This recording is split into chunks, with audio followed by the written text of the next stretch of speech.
आज मुख्यमंत्री जी के गृह जिले में मौजूद हूं मैं। उनके गृह जिले में मौजूद होने के बावजूद मुझे इस बात का दुख होता है, जिस उम्मीदों के साथ हम लोगों ने मुख्यमंत्री नीतीश कुमार जी को चुना था, मुख्यमंत्री जी ने सिर्फ हमें बांटने की राजनीति में उलझाया। मेरी ही पार्टी से मुझे निकाल कर बाहर फेंकते हैं, मेरे घर से मेरा सामान सड़क पर फेंकने का ये लोग काम करते हैं। सोचते हैं कि चिराग पासवान टूट जाएगा, पर ये लोग भूल जाते हैं कि चिराग पासवान भी शेर का बेटा है, पासवान का बेटा। क्या गलती हुई कि भैया एक के बाद एक जो सरकारें हमने चुनी, जिनको अपना नेतृत्व दिया, जिनको अपना मुखिया माना, भाई बदले में उन्होंने हमारे लिए क्या किया, ये आज हम लोग को सोचने की जरूरत है। कभी दलित को महादलित किया, कभी पिछड़ा को अति पिछड़ा किया, कभी अगड़ा, कभी पिछड़ा, कभी हिंदू, कभी मुस्लिम, कभी लाल, कभी कुश, कभी कोरी, कभी कुर्मी, कभी महिला, कभी पुरुष, सिर्फ बांटने की राजनीति की ने बांटा। मुख्यमंत्री जी हम लोग बटे भी, पर बदले में हम लोग को क्या मिला?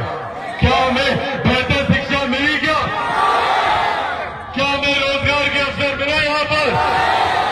क्या हमें बेहतर स्वास्थ्य सेवाएं मिली यहाँ पर?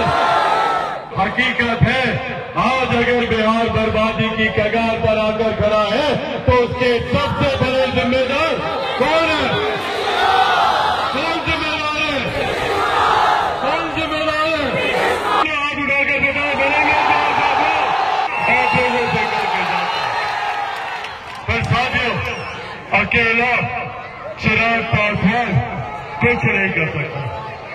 आज वही साथ आप लोगों से मांगने आया हूं। अकेला चिराग पासवान कुछ नहीं कर सकता। जरूरत है मुझे, बनेंगे चिराग पासवान? दोनों हाथ उठाकर बताए बनेंगे चिराग पासवान? सबको चिराग पासवान बनकर बिहार पर बिहारी देश के धरातल पर उतारना होगा। साथियों, आप लोग साथ दीजिए, बदले में आपको विकसित राज्य बनाकर दूंगा, ये वादा आज आप लोगों से मैं करके जाता हूं।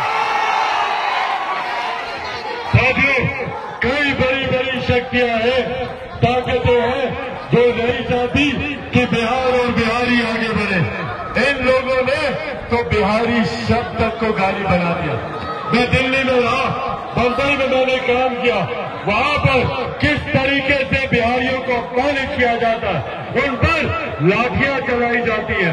वहां पर मारने से पहले कोई नहीं देखता कि ये किस जाति का बिहारी है, सबको बिहारी समझकर पीटा जाता है। बिहार के खोए हुए गौरव, बिहार के खोए हुए स्वाभिमान की लड़ाई लड़ने लगा निकला हूं। बिहारियों की पहचान की लड़ाई है, बिहारियों के स्वाभिमान की लड़ाई है। हम सब पहले बिहारी हैं, फिर कोई और जाति, फिर कोई और धर्म, और ये बिहारी होने पर हम लोग को गर्व होना चाहिए। इसीलिए साथियों,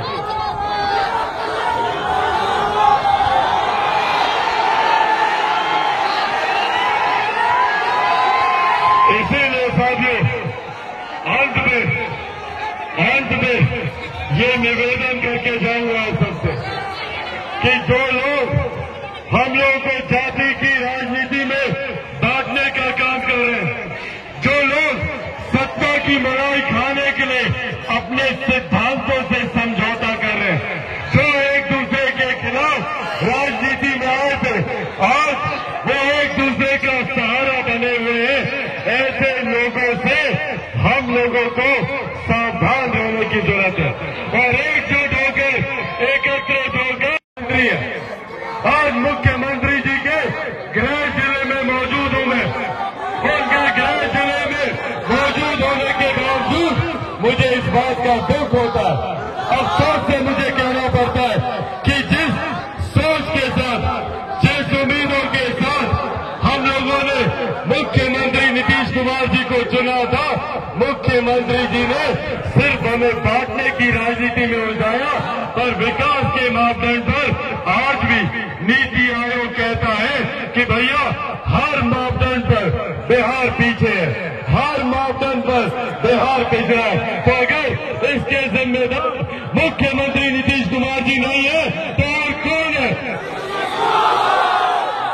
इसीलिए साथियों, आज ये आग्रह करने आया हूं आप लोगों से, आज ये आग्रह करने आया हूं। बहुत हुई जाति की राजनीति, बहुत हुई धर्म मजहब की राजनीति। जरूरी है कि हम सब एकजुट हों। और ये आह्वान खास तौर पे अपने युवा भाइयों से करूंगा। पहचानिए अपनी ताकत को, पहचानिए अपनी ताकत को। भैया, बिहार एक युवा प्रदेश है। लगभग 70% बिहार की आबादी युवाओं की है, जिनकी आयु 35 वर्ष से कम है। अगर हम युवा एकजुट हो जाए तो हम ये जिला तो क्या पूरा प्रदेश बदल के रख सकते हैं। ये ताकत है आप लोगों में। आज भैया, आज चिराग पासवान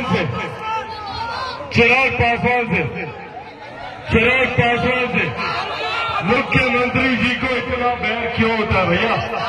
चिराग पासवान का क्या कसूर है? क्या कसूर है चिराग पासवान का? चिराग पासवान का यही कसूर है ना कि चिराग पासवान बिहार में शिक्षा की बात करता है, बेहतर रोजगार की बात करता है, बेहतर स्वास्थ्य सेवाओं की बात करता है। और जब बिहार के विकास की बात चिराग पासवान करता है तो चिराग पासवान को समाप्त करने का प्रयास किया जाता है, चिराग पासवान को तोड़ने का प्रयास किया जाता है। कैसे तोड़ेंगे भैया चिराग पासवान को? चिराग पासवान के पास आय से ज्यादा संपत्ति तो है नहीं, तो ये लोग मेरे परिवार का इस्तेमाल करते हैं, मेरी ही पार्टी से मुझे निकालकर बाहर फेंकते हैं, मेरे घर से मेरा सामान सड़क पर फेंकने का ये लोग काम करते हैं। सोचते हैं कि चिराग पासवान टूट जाएगा, पर ये लोग भूल जाते हैं कि चिराग पासवान भी शेर का बेटा है, पासवान का बेटा।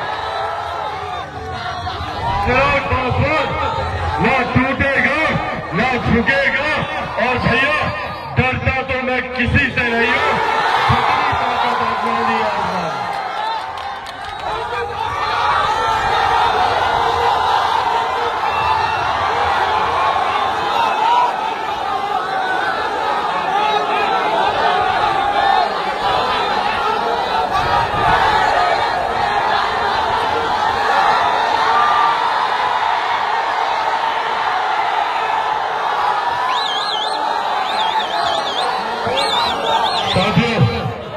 एक विकसित राज्य को बनाने के संकल्प के साथ निकला हूं। मेरे नेता, मेरे पिता ने अपने अंतिम दिनों में विकसित बिहार को बनाने के लिए बिहार फर्स्ट, बिहारी फर्स्ट के संकल्प को वो मेरे हाथों में देकर गए थे। और उसी संकल्प को धरातल पर उतारकर जब तक बिहार को विकसित राज्य नहीं बना लूंगा, तब तक मैं भी चैन की सांस नहीं लूंगा। ये वादा है जो से करके जाता है। जब तक बिहार में बेहतर शिक्षा, बेहतर रोजगार के अवसर नहीं उत्पन्न कर दूंगा। साथियों, ये 5 साल हम सब के लिए महत्वपूर्ण है, क्योंकि एक करके ना जाने कितने ऐसे 5 साल हैं जो हम सब ने बर्बाद किए। परिणाम स्वरूप एक करके 5 साल हम लोग बर्बाद करते गए, जिसका परिणाम हुआ कि आज आजादी के 75 साल के बाद भी बिहार को पिछड़ा कहा जाता है। आज भी आप चले जाइए, किसी भी मापदंड पर उठाकर देख लीजिए, बिहार सबसे पिछले पायदान पर है। आजादी के 75 साल के बाद भी कहते हैं भैया बिहार पिछड़ा है, बिहार पिछड़ा है, बिहार पिछड़ा है।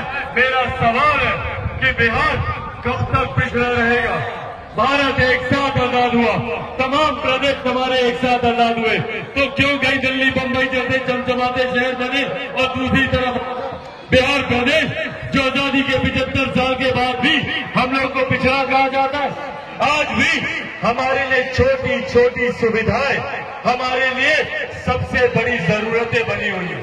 जाकर देख लीजिए भारत के दूसरे प्रदेशों को तरक्की की, विकास की नई गाथाएं लिख रहे हैं, विकास के नए नए मापदंड वो लोग तय कर रहे हैं। और बिहार में क्या हो रहा है, आज भी बिहार मजबूत कर दूसरे प्रदेश आने के लिए।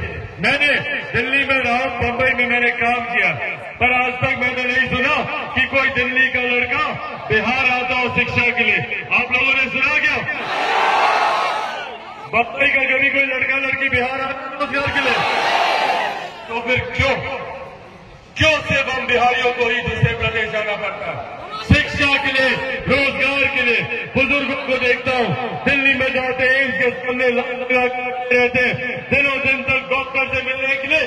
क्यों ये सुविधाएं हमें हमारे प्रदेश में नहीं मिलती?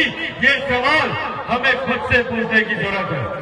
क्या क्या गलती हुई कि भैया एक के बाद एक जो सरकारें हमने चुनी, जिनको अपना नेतृत्व दिया, जिनको अपना मुखिया माना, भाई बदले में उन्होंने हमारे लिए क्या किया, ये आज हम लोग को सोचने की जरूरत है।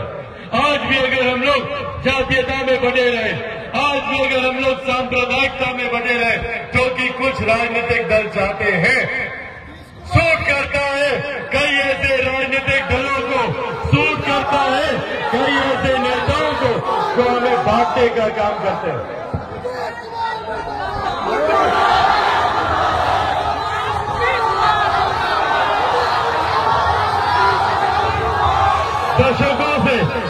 दशकों से हमें बांटा गया, कभी दलित को महादलित किया, कभी पिछड़ा को अति पिछड़ा किया, कभी अगड़ा, कभी पिछड़ा, कभी हिंदू, कभी मुस्लिम, कभी लाल, कभी कुश, कभी कोरी, कभी कुर्मी, कभी महिला, कभी पुरुष, सिर्फ बांटने की राजनीति की।